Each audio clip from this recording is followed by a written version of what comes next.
Yeah, I'm doing good. I was just saying there that it's good to talk about something other than the playoffs. I'm in that limbo state of I don't know where we are, where we're going. But I was saying as well, like it'll be interesting to see which of the players that we're going to chat about we think is ones that are gearing up for the Championship and ones that are gearing up for the Premier League, because we will find out on Sunday where we will be, man. Yeah, we know so far that whatever happens on Sunday, Leeds are in for a busy transfer window, regardless whether that's Championship level players or sales or Premier League incomings as well. We know there's a ton of players out on loan. We're not going to talk about the exiles at the moment. We'll talk about them at some other point, but that's a different thing. But we know that if Leeds stay in the Championship, we're likely to see a couple of sales in order to fund, more balance, I suppose, to the squad, more depth to the squad in key areas.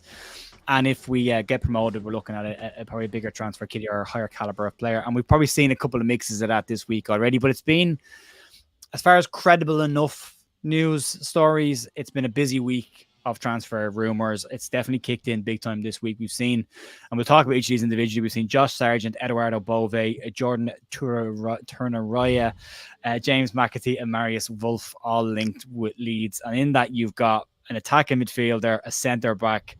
Sorry, two attacking midfielders, a centre back, a striker, and a full back. Which I think, Joe, if you were looking at the entirety of the Leeds squad right now, they're probably the places that we need to add depth to. Yeah, for sure, especially on that left side of defence as well. And I think what's quite interesting, and I don't know if you've found this, but I've found a lot of comments on my videos like, why are you doing this when we don't even know what division we're in? This is pointless. This is all hearsay.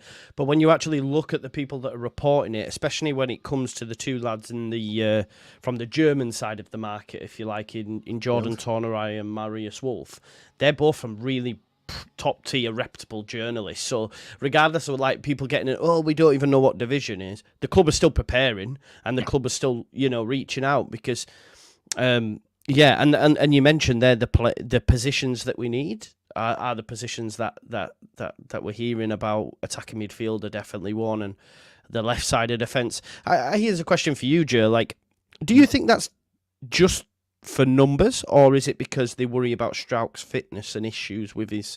Because he's had a few injuries now, really, hasn't he? A couple, yeah. He seems to have one injury every year that keeps him out for a slightly more extended period. This year, longer than others. I think if you look across the entire back line, we're not going to have a right back at the end of the season, because Conor Roberts has gone back to Burnley. That's pretty much being confirmed by Burnley now on their retained list. Archie's not going to play there next season. Sam Byram will be our cover if we need it, if he gets an extension, but right now he's out of contract. But then you go across into the centre backs. Creswell's not going to do another season on the bench if Leeds stay in the Championship. If they get promoted, probably goes out on loan, but you're still going to bring somebody in to replace him. Liam Cooper leaves the club, so that's two centre backs you're down now straight away. You want Ethan Ampadu back in midfield, that's three centre backs you're down now. And if it's a case that you're worried about Strauch's injuries, that's four centre-backs. So Leeds will need to bring in a centre-back regardless, but they'll also need to bring in a full-back and a right-back and probably a left-back. We still don't know the situation with Judy Firpo. Yeah. Well, that depends what the club do. I mean, he's got 2 years left on his deal, so Leeds need to either look at giving him a new deal now or selling him. And I think he's probably done enough in the second half of the season to justify a new deal, but whether the club see that long-term or not is a different story, but we'll have to wait and see that. So I think regardless of what division Leeds go into, centre-back reinforcements are going to be needed anyway. So I think, and to your point as well about the links with this, I mean, if you look at Turner Raya, James McAtee and Wolf, they've either come from Florentin Plettenberg from Sky Germany or from Bild directly from Germany, which are again reputable enough news sources as well. So we're not quoting in Football Insider here. We're talking about genuine actual places that are quoting real players. So there's been a ton of other rumors of players that have been linked, but we haven't covered them this week because, again, unless we can actually find a reputable source to talk about, there's no point in talking about the trial. It's just noise. But I did watch your videos this week, John. I want to talk to you about a player that did pop up after the weekend he had last week that possibly cost his manager his job, and that was Josh Sargent. You seemed pretty happy about the possibility of being linked with Josh Sargent. What's your thoughts on him? I do, mate. And for a long time, I discredited him. And I think a lot of it was due to the fact that we had Jesse Marsh as manager. We were signing every single American player, and it felt as though he was being forced upon me. It genuinely felt like everyone in the chat was like, you need to sign Sargent. You need to sign Sargent. And my initial response was, no, he's rubbish. He's rubbish, man. Stop. And then when you actually look at it and say, right, okay, so I've seen him a few times this season for Norwich. I've been impressed. He's like Bamford, but better and younger, in my opinion. He's a better finisher. He's younger. He's more energetic. He's very technically good on the ball. And he'll run all day for you. So I've been impressed by him from what I've seen this season. Then when you actually look at his numbers, they've progressed every season. This season he got better numbers than last, having played less minutes. I think he started like 26 games this season, due to his injuries maybe. But I think he got his assists are up, which I'm a bit surprised at. I thought he'd have had more assists, but I think he got 16 goals or something like that. It's a good return for a player that's barely played. 26 games, yeah. And I look at that time in the Premier League and you think, right, okay, so he came in 2 years ago. So let's say he was 21, 22. I think he's only 24 now. He came in to a Norwich side that, let's be honest, every time they were in the Premier League were absolutely rubbish. They used to get slapped for 6 every week by bloody Liverpool and stuff. I think Suarez got 2 hat-tricks in the same season against them. They weren't a great side, and so that he's going to struggle anyway. And I think maybe the drop down to the Championships improved him. And if we're talking about a striker that Farke likes, well, Sargent's that. He brought him over from Germany. He wanted him at Norwich. He got him at Norwich. How much are you looking at? Well, their parachute payments are gone now, Joe, so you're looking at between 8 to 10 million, I think, personally. And I just think it makes sense, regardless of what division we're in as well. Now, listen, I will be underwhelmed if at the start of the Premier League season he is the 9. He is the 9. But I think he can do a job. He's also been played out on the left, I believe, and did for a period by Farke maybe. So there's a lot of facets to his game that I actually think, you know what, I'd see happening, and it could be a good signing. Am I wild to think that? Because I know a lot of people think he's rubbish, like I used to. I don't think he's rubbish. It doesn't excite me. Yeah, no, I get and that. To me, I know we're going to talk about this, but to me, it feels very much like a Championship signing. Because I've seen him in the Premier League, and I know Norwich were hot garbage when they were in the Premier Division. Yeah. But what I did see him in the Premier Division, he didn't strike me as a Premier Division striker. He struck me as very much and there's lots of strikers like that. There's lots of strikers who are very, very good top end of the Championship and do very well in the mid to lower end of the Premier Division. And maybe he does a job there as well. Not trying to compare him to anybody right now. If you put him side by side of Bamford, to your point, he is probably a younger, slightly more confident version of Bamford, who isn't as streaky as Bamford, but I don't know if he offers everything that Bamford offers right now. But at the same time, if you're going to replace him, you want to be replacing him with somebody who's substantially better than Bamford or adds more. Kind of what we said about Pirro during the week. If you get the stuff that Bamford does off the ball from Pirro, then you've got a better finisher in Pirro than Bamford, and you've likely got your perfect number 9. But you're not going to always get that with Pirro. But so for me, it's not one that excited me, but I did look at it and go, of the 2 lists the 49ers are probably putting together, this is probably on their Championship list. If we stay down, then that's the number 9 we bring in, because they will need it. And this season has shown they need a consistent number 9. You look at Paddy's season, he has started and finished the season with an injury that's kept him out for several weeks, which he just Does he can't go bank this on summer, Joe? I think it's going to be very hard to sell Pat Bamford because he's on a fairly substantial wage. And I mean, coming to the stage of the career he's at, would you walk away from that money? No. Or would you sit it out and wait a year or 2 and go for free? Yeah, no, I hear you. And this is sometimes what fans don't think about when they go, "Oh, well, just get him gone," and you have to factor all these different things in. I think the club will try move him on. Whether or not they can get him to move on remains to be seen. But I think, he'd be looking at a Championship move, wouldn't he? I don't know, club-wise, would a Sheffield United take a gamble? That's what you're probably looking at. Staying close to where he lives, finishing his career. Kind of what Bill's done, where it's like, I'll go to that club, but it's not too far away from where I live, so I don't have to relocate, uproot the kids, all that stuff. So, but do you see it happening? I mean, I don't think it's a difficult one to get done if Leeds really wanted to get him done, but do you see it as a player Leeds could go and get done, or would consider getting done? Or again, do you think they'll look to do it either way, or only in the Championship? I think they could look to do it either way, to be honest. I think I wouldn't mind it either way. I know I get your point about it's underwhelming, but you make a great point. Like, is it just another Pirro in a sense, like, because if you can get Pirro to do what Bamford does, then you don't need Sargent. Don't need him. Yeah, exactly. So, yeah, that's a good point you make, mate. Maybe it is just a championship one, but I would also understand if they did bring him to lead the line. I think he's got good. I know Meslier makes a great save, but I backed him to score that. Yeah. I genuinely thought he would score that, and that's different from what we've got currently. I'm not always convinced that we'll find the back of the net. So, no. Yeah, he gets my back. You have those moments where you're kind of... Yeah. Just as you're waiting on how to pull the can we trigger. miss this? Yeah, how can we miss this? Exactly. Yeah. The other player that came up, this was an exciting one. I talked to Andrea briefly about really getting tired of talking about AS Roma. I think I need to rebrand my channel as a Roma sub-channel at this stage because every second day it's either somebody from Roma or Roma and Christensen and Llorente.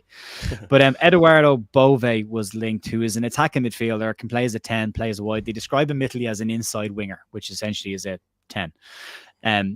Seen by Spalletti, the Italian manager, as a very up-and-coming, or he refers to him as an emerging talent in the senior and national side. Didn't call him up for the internationals. Was a regular enough player under Jose Mourinho when he was at Roma. Played slightly less under Daniel De Rossi when he took over and changed things up. But earlier on this week, the rumor was he wasn't happy. He was looking for a move, wanted more game time, was interested in exploring stuff in England. Since then, it's come out by Tudor Mercato Web put out yesterday that they said that the player is very happy at Rome. He will likely stay at Rome, that De Rossi will probably use him next year, but wanted to stabilize the ship this year. But there was also a caveat to that said, if anybody was to test Roma's resolve on the player, he could be available. Now, Roma have said in a couple of different articles this week that have come up, Roma are not desperate for cash right now. But then in the same article that told us that they were actually sending Llorente back to Leeds and wouldn't be actioning the option, they said they were trying to streamline their budgets, which would suggest that they could probably do with a bit of cash if it was offered to them. So, but he's an exciting player. I don't know what you know about Bove at all, Joe, but he's an exciting number 10, but he's very young. And Daniel Farke did talk about adding experience to this team. Yeah. I did see this link earlier on in the week, Joe, and I didn't know enough of the player or didn't do enough research on the player to fill up a space within one of the videos. I did see it at the time. I do sometimes think, and I don't know how you feel, that the Italian press do a lot of this. We constantly get linked to players over there, and I'm not sure why that is, or who makes them decisions, if it is genuine. But, again, I think it's a 10, and it's a player that's young, it's up and coming. It probably would fit the type of profile that Leeds United are going to look at. We do need some experience in there, but even still, when you look at the players that have genuine links, they're not massively old, minus Marius Wolf. I'm not too sure, and it was quite interesting this week when I did a video on the old Russell Martin Farke stuff. Yeah, that Russell Martin got rid of Naismith. Farke got rid of Naismith, Russell Martin, and Wes Hoolahan, and they were like the all experienced pros. And I look back through his squad at Norwich, and you don't think it had many old heads like at the end of their career. So, although we think we need experience, he might think, I'm cool with what we got. But on this player, like I say, European experience as well. I think he played in the Conference League under Mourinho. So that's also something that you have to take into consideration. But it could just be gesticulating by his agent in a way of saying, if you don't start giving him game time, we're going to move him elsewhere. But I don't know enough about him. Andrea's probably your man to speak on him, right? Yeah, he thinks he's a good player. Very talented player, and also thinks you could potentially get a move out of him, but you'd have to go and press Roma a little bit to see if they'd be interested in selling. But I'd like Leeds to just move away. I like Rome. I like Roma. I like everything about that club. I would like to stop talking about them as well. It'd be great. So fingers crossed on that. The other one that popped up, and this one, we'll cover this one first because this one had a bit of legs earlier on the week, and this is Marius Wolf as a left back option for Leeds. Dortmund player, been there for 4 or 5 longer years. He's clocked up 30 odd appearances this year, has played in Europe. They're in the Champions League final, and he's played all the way up to that. Likely to be in the squad for the final as well. Played in 6 of their last 6 games as well, back to back. Free transfer at the end of the season. This one came out from Florentine Plettenberg, as well as Bild in Germany also came out with this one as well. There was a second story that came out afterwards, but I want to just focus on the initial link, Joe. What were your thoughts when you saw this? Because this is a high-profile player that will be coming in. 100%. Yeah. What did someone call him, Ryan? What did he call him? The Brat House Bill. The Brout House Bill, because he's got a look of Bill Ayling, hasn't he? You know, he does have, yeah. The Brout House Bill. Yeah, mate, I was excited. Obviously, did a bit of research as well. Has scored goals. He's great at building attacks from the right back position as well. Thankfully, I'm lucky to be in a group chat with Lockie and Andrea, and they were discussing him. And Lockie had done and checked some videos out, and you've seen him be key to some of the moves where they'd scored goals. Has also played in attacking midfield position as well. He's, you know, so he's very good going forward, but also dependable going the other way as well. Did get called up to the German national side for some friendlies in 2023. That might have been when Nagelsmann first went in. Maybe he's just looking at options, but you're not a bad player if you don't, you know, if you get called up to Germany, and it was last year, so he's clearly been in good enough form to get that call. And I think it's one that really excites me, Joe, and I think, you know, we need a right back. Daniel Farke has an active working knowledge of the German market. Yeah. I think it's quite interesting. We'll talk about Torun as well, no doubt, but obviously he came through the German national setup before defecting. I say defecting, but before choosing, Hamburg. Is it Nigeria, is it Nigeria, now? Yeah, he's got one full cap for Nigeria, yeah. Yeah, so Hamburg, was it he came through? Yeah, that's right, mate. Yeah, Hamburg, I think it was. It's clear they're looking at that market. They're aware of the players out there. And Hertha Berlin, sorry. If you can bring in Marius Wolf, who has that wealth of experience, into a back line and a team that lacks experience, I think it's a great move. And like you've mentioned, it's for nothing. Yeah. You know, you're just having to pay his wage. And he's probably at that stage of his career, because it said he had offers from Italy, from Spain and stuff. If Saudi he does wait, Saudi, if he does wait it out, he fancies a crack at the Premier League, clearly, and Leeds United can offer him a route there. No, according to not. Go on then, mate.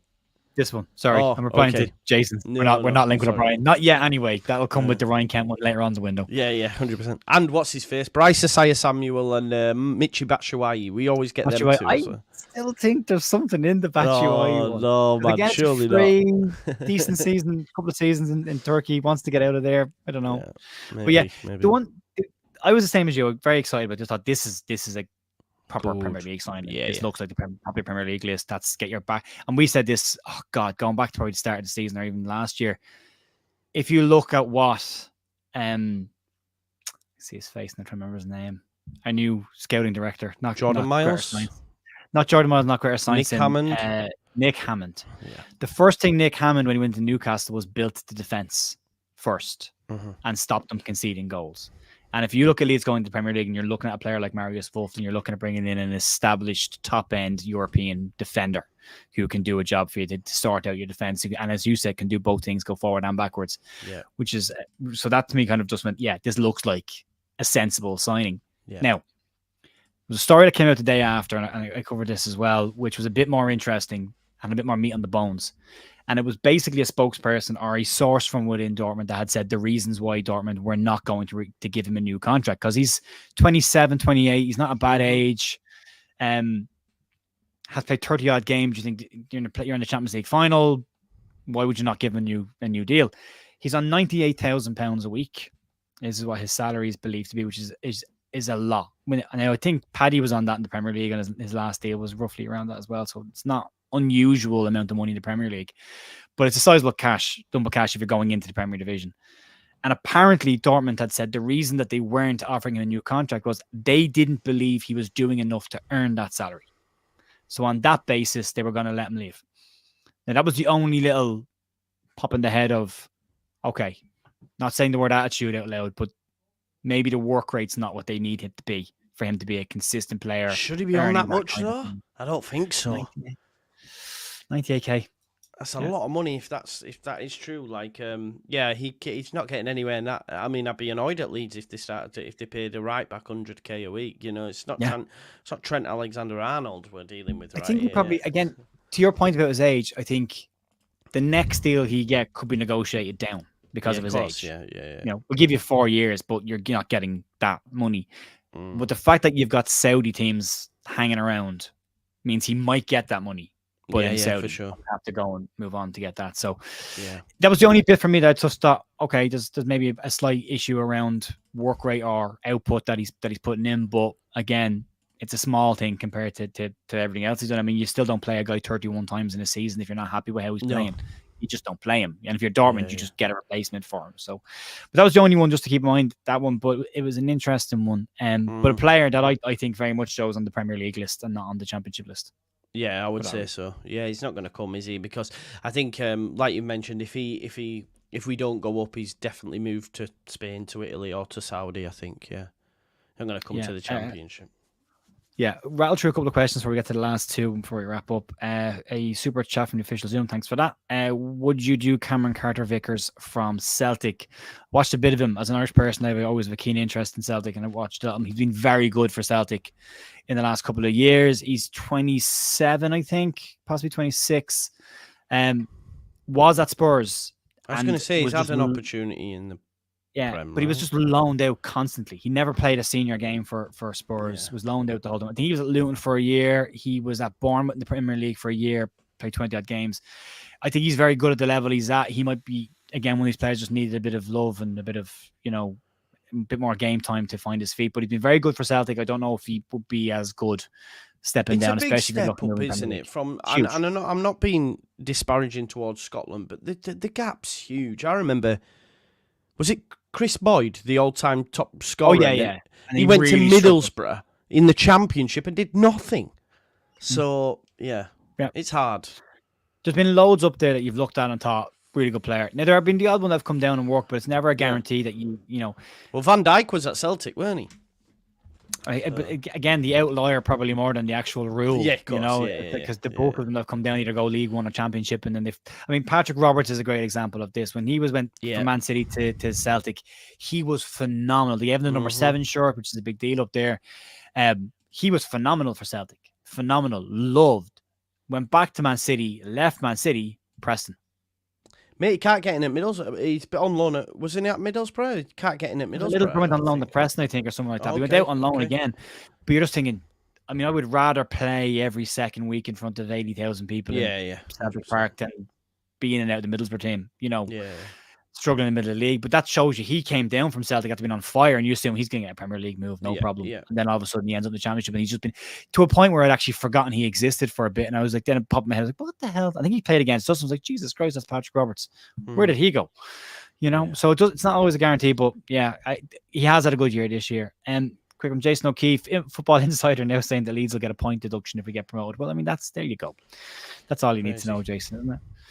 Matthew Larry, any news on Rodon? The last set of news on Rodon was just Leeds wanted him. He wanted to stay, but Newcastle are sniffing around as well.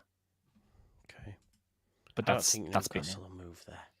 No, I don't think so. No, I don't think so. They're looking at him as a backup. Stuff like that. Yeah, nah.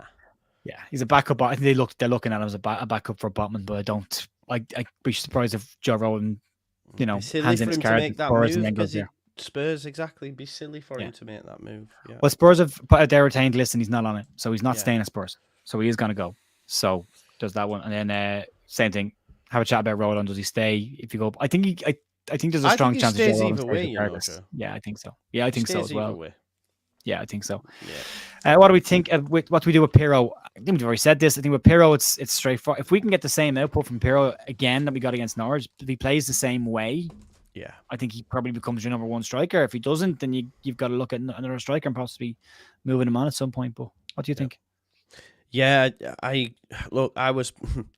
have to be careful not to fall into recency bias, but I think he'll struggle in the Premier League. Just where we play him, and if we go up, where's he going to play? We all want a new number 9. We all want a new number 10. Where's he going to play? And then, do you see enough in Pirro's game for him to be able to impact games off the bench in the Premier League? I don't. So, and look, he was great against Norwich, but over the course of the season, I know he's got 14, 15 goals, whatever it may be. In terms of impact on the pitch, it's not been amazing. So, jury's still out. Jury's massively still out. But he scores the winner on Sunday. I'll bloody build a statue myself. You know what I mean? I think you might as well. I think you might. But again, you want to see that. the Norwich outlier performance is the issue, because you've seen, okay, so you can do all the stuff that Paddy does. Yeah. So is this just a choice then that you just don't want to do it? So that becomes the question, and we'll find out after the final, I suppose, but we'll see. Yeah. And then the last one from Tom: any thoughts on Ryan Sessegnon on the free would add depth to the left hand side? Injury record is so though. Yeah, he struggled a little bit. He's not played for 2 years or something. No, barely. Barely forget right. ball. Yeah, No. It's not great. Nah. A couple of years ago, to bit your hand off. Yes. Yeah. Exciting player, but and General LFC says Gus Hamer. That's gonna pop up. I would love us to take Gus Hamer, if I'm honest. Yeah, love that. He is likely going to move. Yeah. So we'll see. Joe, the second last one then. Jordan Turnaraya, centre back from Genk, came through as with Hertha Berlin. Nigerian international now, big guy, but known for being a very good ball carrier and being very good on the ball in general, which sounds an awful lot like a Daniel Farke centre back. What are your thoughts on this one? Yeah, exciting. I think it's very similar to Adeji that we were linked with in January from Hammarby. He clearly wants a bit of a Man Mountain type centre-back that's going to be good in both boxes. He's mentioned before about the set pieces and said that's something we'll look at in the transfer window, perhaps. So it wouldn't surprise me with the way data's driven these days that they've genuinely looked at who wins headers in the opposing box. He does. Right, let's look further into him. But yeah, great on the ball as well. Can play left back. I read a comment on Twitter where someone had said this guy was well thought of in the German setup. Of course, he's not quite made the grade yet and decided to choose Nigeria, but clearly has bags of potential, still at a decent age. And again, I look to the market that we look to be looking at. I think that's where they're going, mate. Over is it East Germany? No, East Europe. I don't know geography, but we're definitely looking that way. It's one that excites me, and I'd like a big physical, commanding centre back shithouse who just like, if someone says out and he's just like boom straight in, standing over them, because he's about 6 foot odd, isn't he? You know what I mean? He's like massive. So I like this one. Yeah, for sure. Yeah, I do not feel I liked about him as well. Again, the same thing that you said, but he's comfortable with the ball on the deck. He chips in with a couple of goals and got 4 goals in his last 31 games. So he chips in with the odd goal, which we desperately need from set pieces. Yes, we do. But again, when you listen to what Daniel Farke said about what we need next year, goals from set pieces, defenders chipping in with the odd goal or two as well, it lines up. Again, came from a good source as well, came from Florentine Plettenberg as well. And he said this is one to watch, so we'll keep an eye on it. Yeah. A real quick comment just from the general, completely pointless talking about Leeds transfers. What did I tell you? So we did say this at the start of the show. We do this every single transfer window. We go through it and we talk about them. The whole point of this channel is it's a news channel to talk about rumors, news, and everything else. So unfortunately, we are going to talk about this stuff, but and it's not completely pointless because we talked about a lot of players in this summer that actually came into the club. So look, we have to wait and see. We know they're working off 2 different lists right now, but there's no way Leeds are sitting on their hands right now, not organising transfers and waiting until Sunday. Not with the journalists that have reported it, Joe. These are top tier journalists that are reporting this. So it's almost as if as soon as we know what division we're in, the club's going to go right, boom, go, and it wouldn't surprise me if you see a flurry coming. You can't. No club could sit in a situation where we can't talk to any players until we know what division we're in. Till Monday. And then by the time you get to that, every other club has spoken to these players and they've all organised stuff. And, you can't. They will have got feelers out there. And some of these players might not be the ones they end up getting, but they might. These might be on their list of people they're sussing out. So, and the club's done a very good job over the last year of keeping information within the club and keeping rumours and stuff, leaks pretty tight. So chances are they might not necessarily be these guys, but they're probably on the list. There's probably an extensive list of 1st, 2nd, 3rd, 4th choice options. So we'll have to see. But the last one, Joe, and I was excited about this one, and I think this is a possible one that Leeds could do, and that was James McAtee from Manchester City, who obviously was at loan at Sheffield United. And I said this yesterday before anyone reads into his play for Sheffield United and they got relegated and they only won a couple of games. If you're a fantasy football league player, he has been a steady source of good points from midfield all season long. His pass completion rate is very, very high. He pops up as man of the match regularly in their games. He chips in with the odd goal as well. He's got a couple of goals from midfield in the Premier Division, and he gets assists as well. He's a player that can play wide. He can play central. He can play deep. He's a good option. He's rated very highly. He was a player that was likened to David Silva at one point as well. So there's a lot of people thinking an awful lot of him. When I saw the name linked, I went, that sounds achievable. He doesn't look like he's going to make the mark to get into Manchester City's first team, but that doesn't mean they won't put a sneaky buyback clause in there, which I'd be shocked if they don't. But this was an interesting one. What do you think? Yeah, one that massively excites me, like you, Joe, to be honest, is a player that we need. Obviously, is can play in the 10 as an 8 and also on the right, I believe, at times. So he's played in a number of positions. You don't come through that City academy, even if you, and he has played for the first team, by the way, folks. But even if you don't play for the first team, they're as we know, Finley Gorman, they're basically farming youngsters left, right, and centre, and some of them might not make the grade, like a Harwood Bellis. But guess what? They'll sell them for massive money to Saints or to someone else in the summer. But yeah, that's how Chelsea are doing their business at the minute. Anyway, pretty much, so, yeah. Do you know what I mean? Yeah. This is how they pick the managers and everything. Yeah. So definitely He'll leave now. He will leave in the summer. And I think a fair few clubs towards the bottom end of the Premier League will look to try and bring him in for sure. So if we go up, we definitely want to. I'm after. I don't think he does another season in the Champ. There's a point here. McAtee is like Cole Palmer to me. And there was a lot of similarities between the two of them when they were initially linked. When Palmer was making his breakthrough, there was an awful lot of similarities between the two of them. They were talking similar. If we could get a player that's half of what Cole Palmer's done at Chelsea, Jesus, what a player he began. Yeah, exactly. 100%. So, Joe, of this list, your championship signings, Sargent, Bove, Turun, McAtee, Wolf, how many of them are on their championship list? Just one, is it? Sargent, maybe? It just looks like the one, doesn't it? Yeah, the rest look like a Premier League list, don't they? Yeah. Yeah, Bove would be, Turun definitely is international, James McAtee, and Marius Wolf as well. We are not going to say Shea Adams. Are you sure? I believe he's heading to Wolves, but that could be he's going, change. Yeah. Or Everton, I think, as well, yeah. Everton. He just feels like an Everton player, doesn't he? Yeah, very much so, yeah. He just feels to me like an Everton striker. I've seen Calvert-Lewin's been linked with Newcastle as well as a backup. I think if you put him with a decent side, he could be a very good striker. I agree. Arsenal were linked with him when he was banging goals in under Ancelotti. He was a good player. He's just got to keep fit. And Shea Adams would do everything that Sean Dyche would need him to do, wouldn't he, at Everton, for sure. Yeah, big, dirty header up front that just runs into people and just runs around. He stinks of a Sean Dyche signing, actually. Yeah, it's a good point. Right, we won't keep anyone much longer. Joe, thanks very much. Appreciate this. We'll do this on a Friday. If Joe's around on Friday, I'll give him a shout. If he's not, we'll get somebody else, or I'll do it my own. But anyway, this will be a box end to the week. We didn't get a news video today, so I want to make sure we did something anyway. So, and it'll be the bulk of transfer news for the rest of the week. From Sunday on, it'll be transfer central. So Joe's got a right smile on his face. He's very. I'm just laughing at CB there. He says he needs his tropical shirt, shades, and fat cigar ready. We will be there, man. But this is what I mean. What if it don't come off? I don't know. I've been told. Yeah, Joe's told me I'm not allowed to get the shades or the cigar out until it's confirmed. Yeah. Until full time hits, you can. If we're 2 or 3-0 up and there's 5 minutes left, go nuts. Nuts. There's I've just listened. If you haven't listened to it, I don't know if you do. When this is for everyone, I've just listened to.